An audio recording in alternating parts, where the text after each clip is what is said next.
But this morning is John 21, verses 15 to 25. When they had finished breakfast, Jesus said to Simon Peter, "Simon, son of John, do you love me more than these?" He said to him, "Yes, Lord, you know that I love you." He said to him, "Feed my lambs."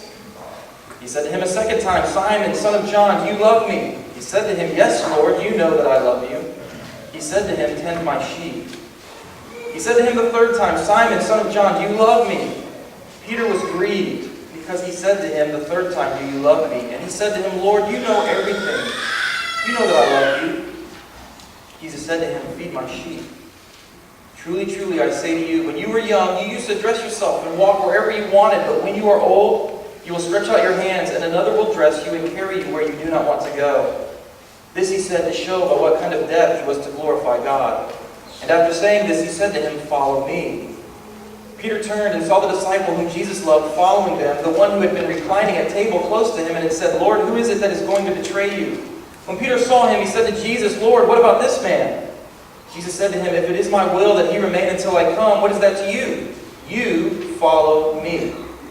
So the saying spread abroad among the brothers that this disciple was not to die. Yet Jesus did not say to him that he was not to die, but if it is my will that he remain until I come, what is that to you?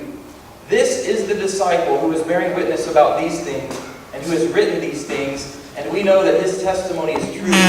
Now there are also many other things that Jesus did, were every one of them to be written, I suppose that the world itself could not contain the books that would be written.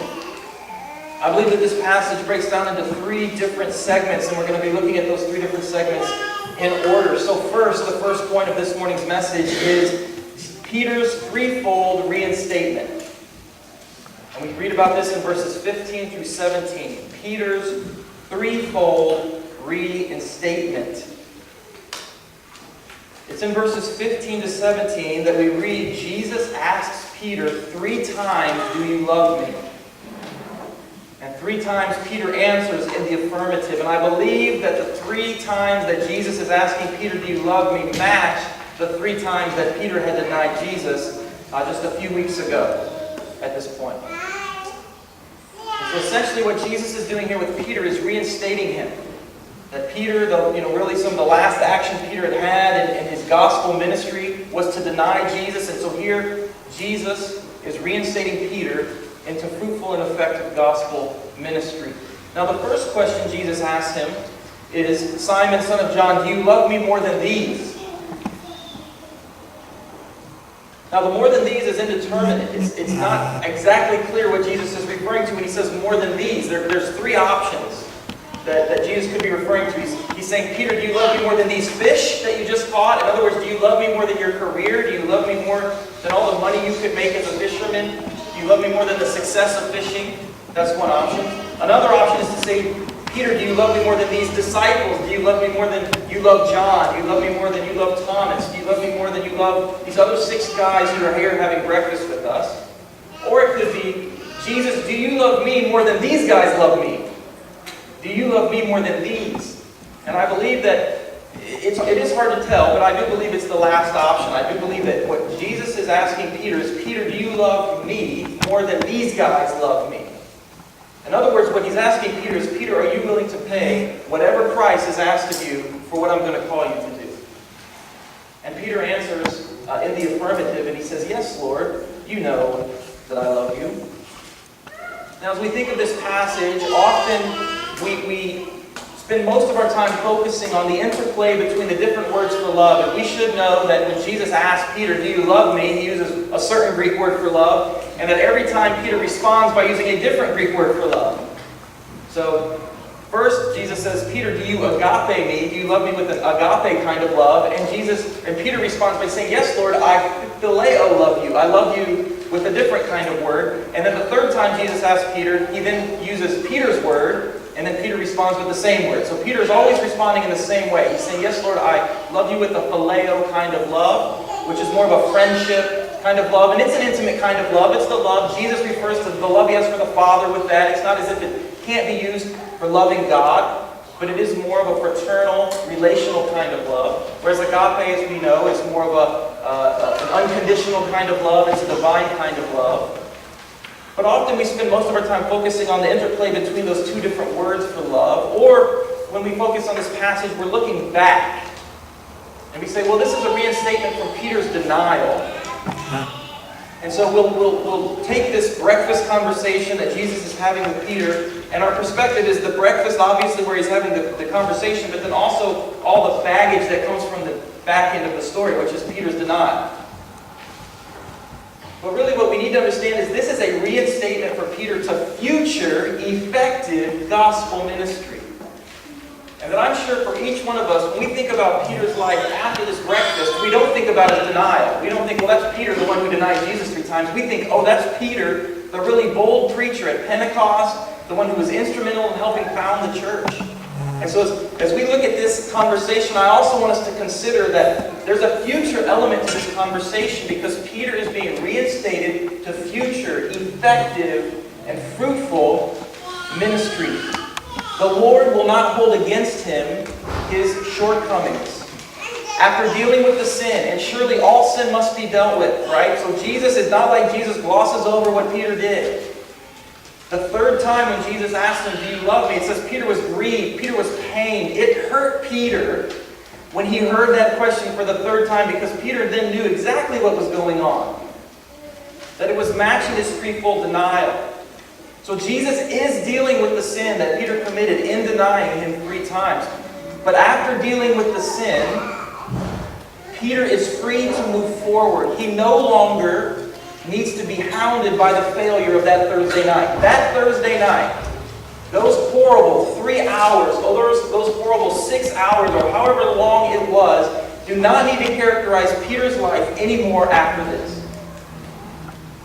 Peter is being reinstated to relationship. Peter is being reinstated to ministry so that he can move forward from that horrible day that he had, from that horrible stretch. And Jesus deals with the sin, but Peter can move on. And my friends, I hope it's the same for us. I hope that our lives are not characterized by our worst day. I hope that our lives are not characterized by the worst season of our life. Listen, if we've done something wrong, if we have sinned against the Lord, we need to confess it. We need to get right with Him. We need to deal with that sin. But then we need to move on. Just think if Peter would have lived the rest of his life regretting and just beating himself up over that Thursday night. And just been like, oh, when it mattered, I blew it. When Jesus needed me most, I failed Him. I'm good for nothing. I can't do anything. I'm not going to serve the Lord. He can't use me. I'm the biggest failure in the Bible. And if he just beat himself up constantly, think of all the fruitful and effective ministry that would have been written out of the book. But it's because God's grace came to him. It's because Jesus is graciously reinstating him that now Peter is free to not live a life of regret for his worst day or maybe his worst season in his life. He's free to move forward. Preach, because we know that 7 weeks after that denial, right? He denied him the Thursday night before he was crucified. That 7 weeks after that denial, Peter boldly stood before a crowd in the temple and preached a sermon in which 3,000 people came to faith. And that was just the beginning of Peter's ministry. So don't allow your failures to define you or to hinder you from fruitful and effective ministry. And just as a pastor, one thing that I've seen is that is one of the best ways, right? We can't be ignorant of the enemy's schemes. And one of the best ways the enemy short-circuits our ministry effectiveness is by reminding us of all the things we've done wrong. He reminds us of our worst days. He reminds us of our worst times. And then he just says, well, God could never use you because you did that thing on Thursday night. Remember what you did on Thursday night that one year? He could never use you. But Jesus here is reinstating Peter for service, for future effective service. Obviously, the centerpiece of what Jesus is talking to Peter about is love. He repeats it 3 times, and Peter has to repeat it 3 times. Yes, Lord, you know I love you. Peter, do you love me? Yes, Lord, you know that I love you. So this is about love. And Jesus here is very clear about what it means for Peter to love him. He says, feed my sheep, tend my lambs. So for Jesus, what it means for Peter to love him is to take care of his people, to love his church. Notice that when Jesus says to Peter, Peter, do you love me? Yes, Lord, you know that I love you. And then Jesus gives him a command. He doesn't say, well, then think awesome thoughts about me. and just get emotional surges of joy and love in your heart because you love me so much. He gives Peter some very practical advice. You need to love the church. If you love me, then you need to love the church. Our love for Jesus is demonstrated in a very practical way by loving and caring for His people, the church. I think we all understand this, right? My love for my family needs to be more than saying it. I love you, I love you, I love you, I love you. That's important. But it needs to be more than that. My love for my family needs to be more than how I feel inside. If you could just feel how I feel and I just love you so much, you would know how much I love you. It's like, yeah, well, help with the dishes too. Change some diapers. Right? Vacuum. There's practical ways that we demonstrate our love. And ideally the way it works is that there truly is a love within us. And that love comes out of our mouths by saying words of affirmation, by saying words of love, but it also comes out in our hands and our feet by what we do. So it's not like, I'll do the dishes, okay. Or like, I'll change diapers, kicking and screaming and pouting the whole way. There should be feelings of love. There should be words of love, but they are demonstrated in practical ways. And the same is true for Jesus. That's the point I wanted us to get here. It is no different with Jesus. That there should be a deep-seated love for Him in which we emotionally feel it, and which we express it verbally. Jesus, we love you. Jesus, we commit our lives to you. Jesus, where you lead, we will follow. We verbally express it, but at the same time, it manifests itself in practical displays of love toward the church, toward His people.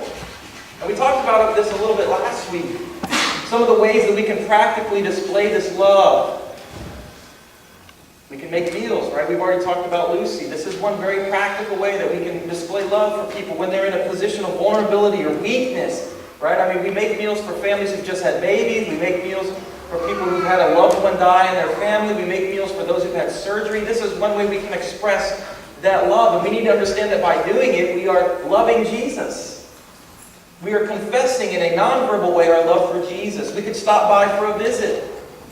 I mean, I truly believe that in Marin, we do have an issue with hunger. People are hungry in Marin, and we do need to find those people and make sure they have food to eat. But I believe the greatest disease in Marin is not hunger, but it's loneliness. And that we build walls around ourselves and we don't connect.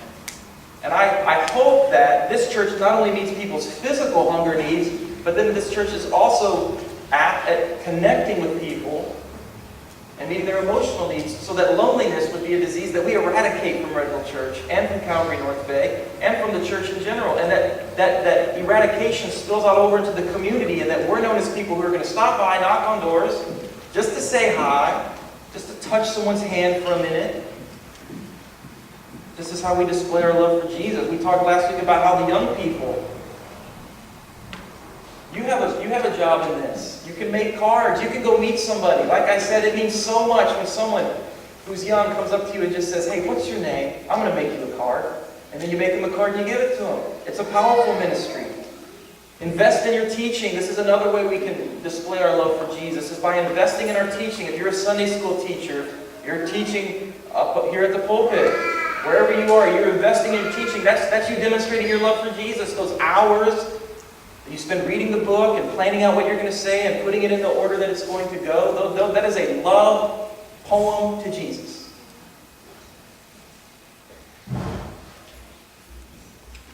But I also want to share with us that it's important to remember how we're supposed to listen to this sermon. Okay? Because there's two ways you could be listening to this sermon. There's two ways you could have just received what I just said. What I just said is about you. I was speaking to you. I wasn't speaking to the person next to you. I was only speaking to you. Because there's two ways you could have received what I just said. One way is to say, ooh, what can I do? Who can I serve? Who can I love? Whose door can I knock on? Whose phone can I call? Who can I connect with? How can I be of service to Jesus? Or you can receive it by saying, how come nobody calls me? How come I never get a visit? How come nobody ever makes me meals? Right? And you can say, well, if this church is supposed to be like that, then I'm preaching to you. I'm not preaching to anybody else. I'm preaching to you. And we're the ones who are called. Listen, when you come to Jesus, you resign your rights. That's what you do. When you come to Jesus, you give your life to Him, you give up your rights. You've given up your rights to receive meals. You've given up your rights to receive calls and to receive visits and to have prayer. You give up all your rights. Jesus saved you so that you could serve. You know what? You do deserve something. I'm sorry. You do deserve something, and it's called hell and judgment. That's what you deserve. If there's anything on the entire earth you deserve, it's hell and judgment. And Jesus came to save you from that so that then you could serve. And so because you've resigned your rights, it's not about what you get, it's about what you give. And you know what? By God's grace, someone is going to knock on your door when you need it. Somebody is going to call you when you need it, but it's not an expectation. You see, it's grace. It's not expectation. Grace and expectation have nothing to do with each other. And because we resign our rights, anything we receive from the body is now grace. It's like, wow, God, I can't believe someone made a meal for me. It's just a sign of your grace to me. I can't believe someone knocked on my door. That's a sign of grace to me. I can't believe someone made this card for me. That's a sign of grace to me. And it's when we live like that that I think the body operates most effectively and in its most healthy manner. So Jesus calls us to love Him, and He calls us to love Him very practically by loving His people. Point number 2. Pain is a part of the process. Pain is a part of the process. And we see that in verses 17 to 19.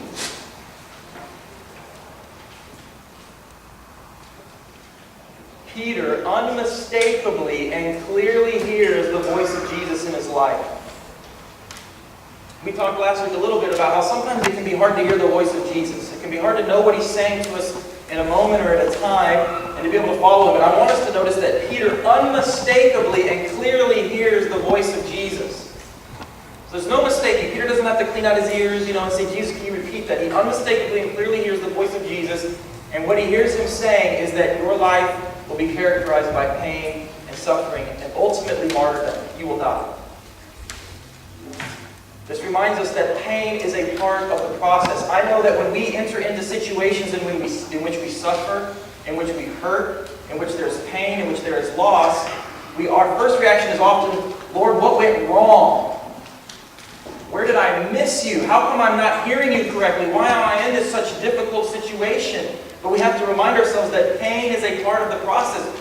You may have been totally and completely surrendered to Jesus, following Him, loving Him with all of your heart, and follow Him right into a situation in which there's pain and suffering and loss. Because pain is a part of the process. Jesus uses pain to draw us to Himself, to sanctify us, to cleanse us. And Peter's specific case, he's going to use pain for his ministry. And Peter's ministry is going to be characterized by this suffering.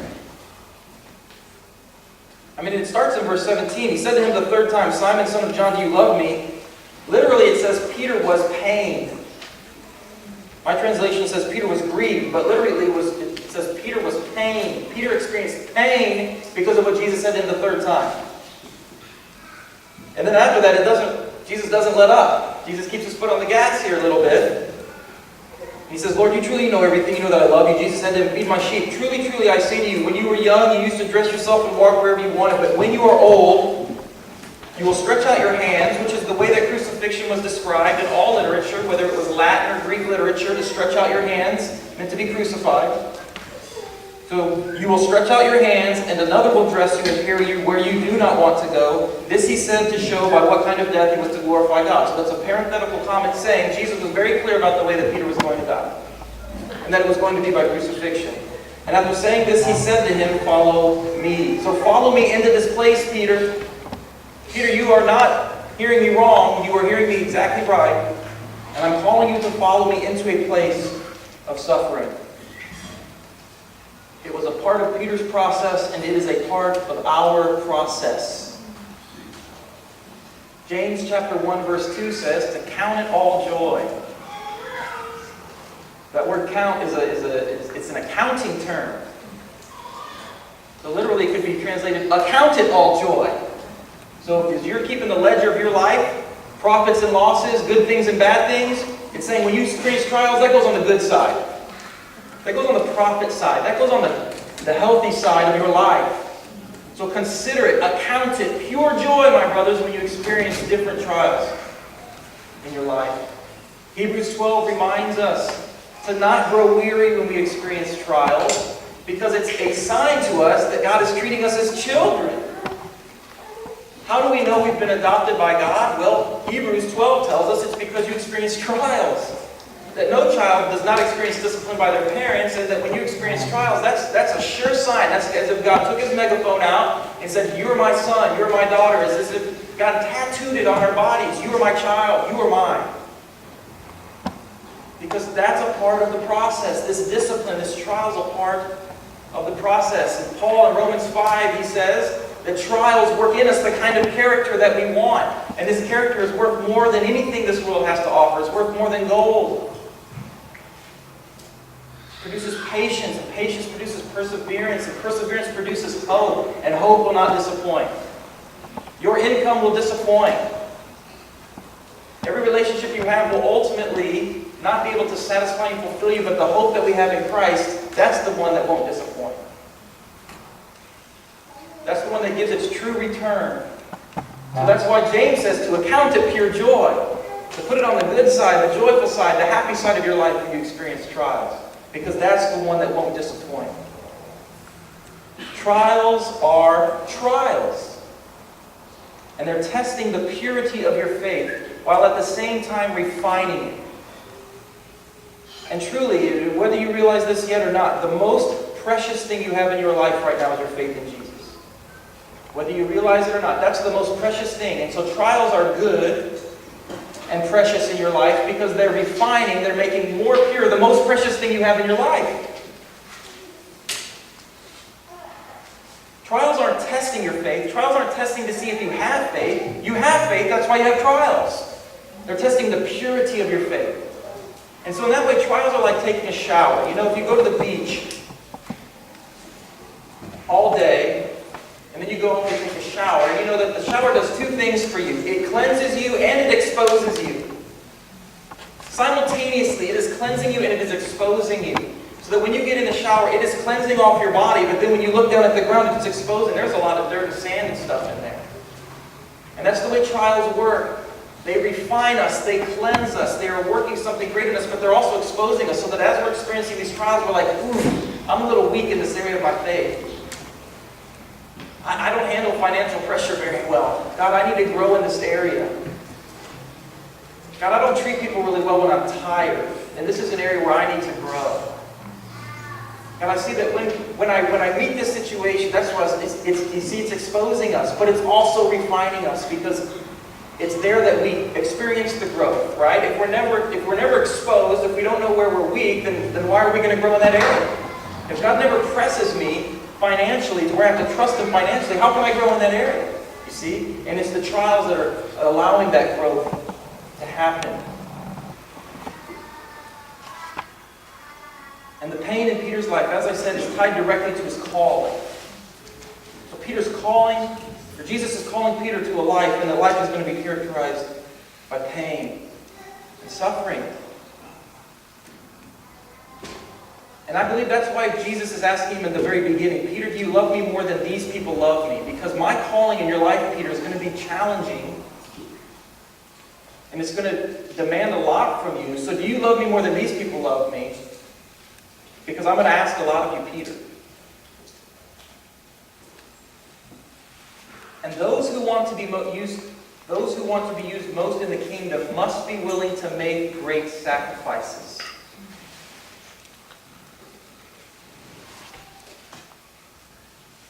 I was talking to Jason, and you know Jason used to ride bicycles professionally. And I've often thought about this. I've gone to practices for football teams at high levels. I've gone to practices for basketball teams at high levels, and you know what? Everybody on the field is good. Everybody on the court is good. They are separated by like a hair's breadth. I mean, it's like, how can you tell how someone's faster at 10 yards? It's like they're all fast. They're all getting there in the exact same time. There's just very little difference in the talent and the skill of these guys at the very highest levels. Jason was saying it's true at bicycling too. I mean, once you get to the highest level, you're all fast. Everybody's good. Everybody has the skill. But he said, you know who wins the race? The one who's willing to experience the most pain. The one who's willing to push it hardest. Because they're all fast. They're all good. They all have endurance. But who's willing to go the hardest? That's the person who takes the lead. And I believe the same is true in the kingdom, right? We all have the Holy Spirit. We all have skills and talents that the Lord can use and does use. But I think what Jesus is calling Peter here to today is an amazing service. An amazing outpouring of his life. And because it's going to be an amazing service, an amazing outpouring of his life, Peter's going to have to be ready and willing to give of himself in even greater ways. I remember watching We Were Young. You remember this movie? Mel Gibson with the star. It was based on the book We Were Soldiers Once and Young. Or it was called We Were Soldiers, sorry. The movie was called We Were Soldiers. It came out in 2002. And I don't think the movie was all that great personally. I mean, I didn't think it was an amazing movie, but I do remember one scene, and this scene sticks out of my head. The movie depicts the first major battle that the Americans took part in the war in Vietnam. And so at the beginning of the movie, they're coming in helicopters. About 400 American troops are dropped down, and they land in this little valley, and eventually they come under fire. They start taking fire. And all the soldiers start dispersing, right? They're getting down. Everybody gets down and away. They're all trying to find cover. They're all trying to get down. And then there's a scene of Sam Elliott standing on a hill, straight up, almost with his chest out. And he's on the phone. And he's like, we're taking fire. We need backup. And the guy holding, back in those days, they didn't have cell phones. So somebody actually had to hold a box. And the guy holding the box is crouched at his ankles, like covering the box. And Sam Elliott's just standing up there. And he's totally exposing himself. And that was such a powerful image to me, that in the midst of everybody sprinting for cover, to get down and get away, the leader, the one who is in charge, is willing to stand up on the hill because he needed to communicate and totally expose himself. And I believe that that's the calling for us. We're all called to service. We're all called to effective service. But I believe that God uses those who are willing to stand up on the hill and expose themselves. And are we willing to do that? Are we willing to take that step? Are we willing to follow Him there? How far out into open water are we willing to swim to rescue the perishing? And you know what? The farther out you swim, the scarier it gets.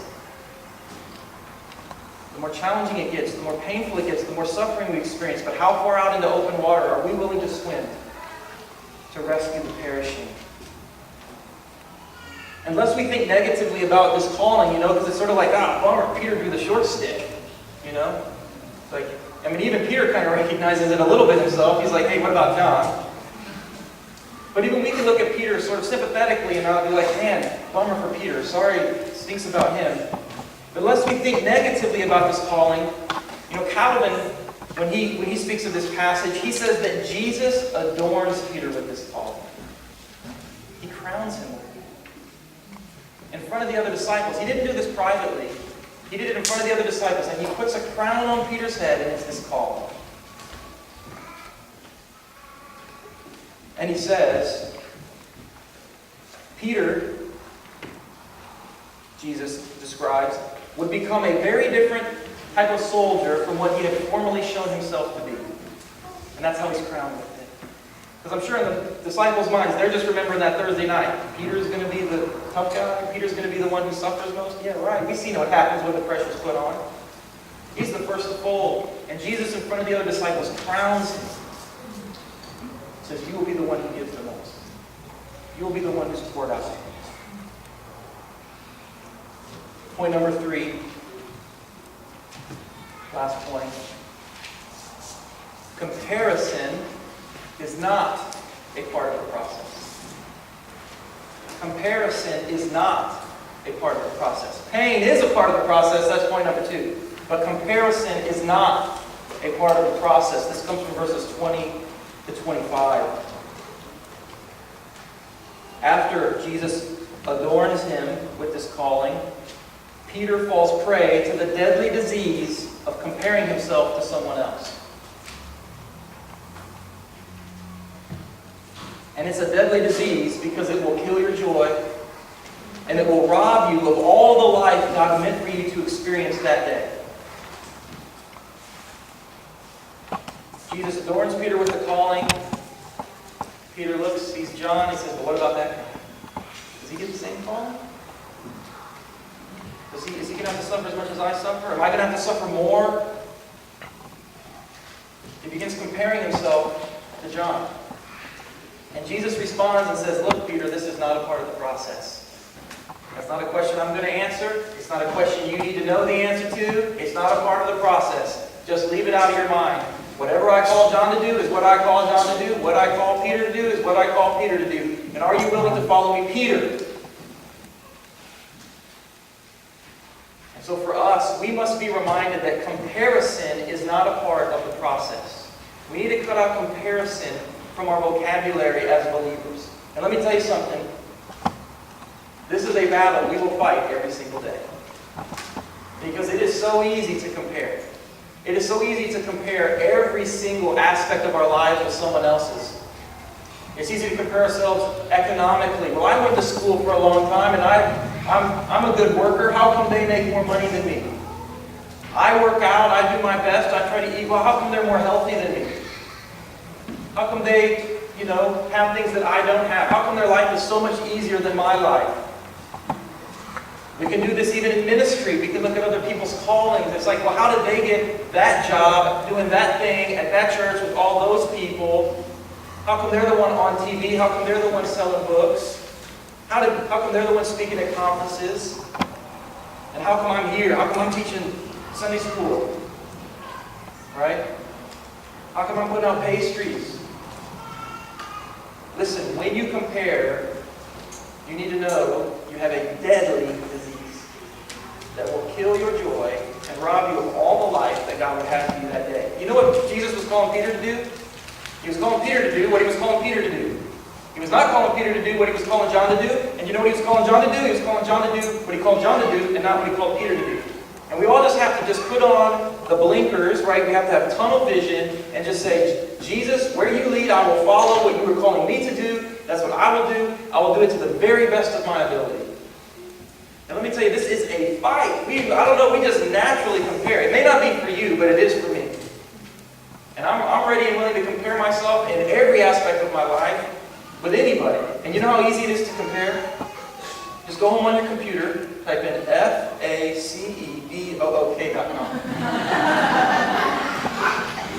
Just go to Facebook. It's just like a website for comparing. And here's the problem with Facebook though. This is why I want to caution you against comparing yourself to other people, especially how they portray their lives on Facebook. Is because you know that when it comes to posting things on Facebook, you don't post a hours a day you're banging your head against the wall because you're so frustrated and burnt out and tired and all the monotonous things you have to do. You're not saying, oh wow, look at this awesome report I have to fill out for the next 6 hours. Right? You're posting what you do that 30 minutes where it's the best of your life, this meal at the top of the building, it's the best meal I've ever had, right? So what I'm saying is we can't be comparing ourselves to what people post on Facebook because that's not actually the true nature of their life. Okay?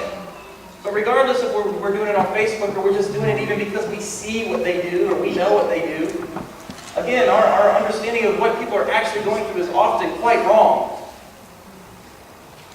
And just as a pastor, getting to know many of your stories and getting to know many of you, one thing that I've come to learn over the years is that everybody always thinks they're the only one. And there is pastoral discretion on my part. I can't share with you what everybody else is going through, but I'm just sitting there thinking, you're not the only one. You're like one of 10 people in the church going through the exact same thing. And that's why it's important for us to connect and reach out, right? To show our love as a body, be as vulnerable as we possibly can. But the point is, we often compare, and it's not a comparison in reality. We're like, oh, that person has the perfect family. Look how perfect they are. They're dressed perfectly every week, and their yard is perfect, and their house is perfect, and everything's perfect. But what you don't know is what's kind of going on behind the scenes, because you know what they're saying about this family. Oh, that family's perfect. They got everything's perfect. Their yard's perfect. And everybody's kind of comparing themselves with one another, and no one's happy. So comparison is not a part of the process. Jesus uses us in our own ways, And there may be times when we wish He would use us a different way, but He has called us to effective service with who we are in this moment. And you may hate your job, but I can guarantee you this one thing. The Lord has placed you in that job today for you to be used effectively today. And by His grace, you may get another job down the road, but that's down the road. Today is today. And you may not be able to stand your neighbors, but they're your neighbors today for God to use you in their lives today. And you may wish you had cool neighbors like me. You know what I mean? Like, I wish I had cool neighbors like mine. He's got the coolest neighbors. And I do have cool neighbors. But the point is, you are where you are today because God can use you and only you in that way with those neighbors today. And if you need to grow, you need to grow. If you experience a trial, yeah, you might be exposed to some areas where your faith needs to grow, but seek the Lord in it. Seek to grow. We even see how this plays out in the book here. You know, Peter says he's going to be crucified. And that John, it appears, you know, Jesus isn't real clear about the way John's life is going to play out, but we do know from history how John's life played out. That John's life played out more in writing, right? I mean, John wrote the Gospel of John. He wrote 1st, 2nd, and 3rd John. He wrote Revelation. He was writing. He lived a long time. He was able to teach a lot of people. We know from church history that generations later, after this first generation of apostles, people trace their lineage back to John. And one reason, because he lived so long. He was able to take these people under his wing and to teach them and train them and mentor them. Peter's calling was different. Peter wrote 1 Peter, 2 Peter, not as long. The Gospel of Mark, according to history, is associated with Peter, that Peter was sort of teaching Mark and telling Mark what he remembered, and Mark wrote it down. So there is a sense in which Peter wrote, Peter communicated that way, but not as much as John. But Peter's life was a burning flame. Who preached at Pentecost? Did John preach at Pentecost? Peter preached at Pentecost. Who was the bold preacher in the beginning? It was Peter. Right? John did not have Peter's ministry. Peter did not have John's ministry. But God works his ways in his kingdom through all people in different ways. Contentment is a discipline. In other words, it is not something you gain mastery over in a day. It's not as if you pray to the Lord, make me content, and you become content, and you will become content for the rest of your life. That's not how it works. It is a discipline. And you will have to fight this fight every day. In fact, you'll have to fight this fight throughout the day. But we must fight this fight. And we must fight this fight if we're to be effective in Marin. It is so easy to compare in Marin. It is so easy for us to compare our lives to the lives of the people we see around us. But here's where it even gets harder in Marin. I want you to think about how much you pay for your mortgage or your rent. And I want you to think how much you would get for that same amount of money somewhere else. See, that's the hard part. That's the game I play in my mind. It's like, oh wow, if I was paying this much in the Midwest, I could live in a mansion. And so it's hard. It's hard for me to be content. It's hard for me to stay content here when I have to fight those thoughts all the time. But it's like, Lord, I sense so powerfully and strongly that you've called us to Marin. And it doesn't matter if my home is 1/8 smaller. I mean, what am I going to do with all the other space anyway? But it doesn't matter how big or small my home is. It doesn't matter any of those things. What matters is, am I doing what you're calling me to do? Because the Lord can provide for you things that money cannot buy. Peace, hope, joy, love. And you know what? We, as a family and me personally, we experience those things so deeply. And I would not risk those things for anything in the world. So yeah, we could get twice as much space somewhere else. But who cares? That home doesn't come with patience and joy and peace and love. But I do know that when I'm living out my calling, where God has placed me, it doesn't matter what I'm paying for rent. It doesn't matter what I'm paying for my mortgage. It's priceless. In conclusion, C.S. Lewis said, we ought to give thanks for all fortune. In other words, you ought to give thanks for everything that happens in your life. If it is good, because it's good. But if it's bad, you should give thanks because it works in us patience, humility, and the contempt of this world and the hope for our eternal country. So you know what, as a Christian, you can't lose. When good things happen to you, you rejoice because they're good. And when bad things happen to you, you rejoice. Because God is working something in you. So what I want us to do right now is I want us to take a minute to give God thanks for right where we are. I want you to give God thanks for the dollar amount you pay for rent. I want you to give God thanks for every neighbor you have, the good ones and the bad ones. I want you to give God thanks for every circumstance in your life, for the job that you have, or for even the job that you don't have. Give God thanks for right where you are, right this minute. Get the tunnel vision on and recognize that that is exactly the life that God has called you to today.